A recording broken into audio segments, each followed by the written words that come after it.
बेटे तुम तो क़यामत की बात कर रहे हो। मोहतरम, क़यामत तो आ चुकी है।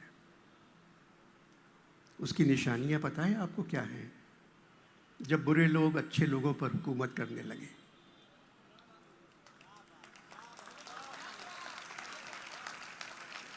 जब झूठ सच को मार दे, जब अदालतें किसी और इदारे से फैसला आने का इंतज़ार करने लगे,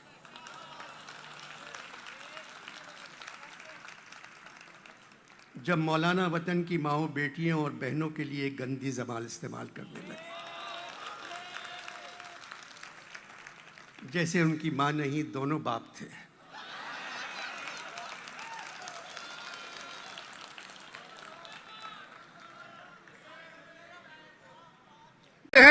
कि अगर हमारी मां के साथ जिना करेगा तब भी हम उसको वोट देंगे।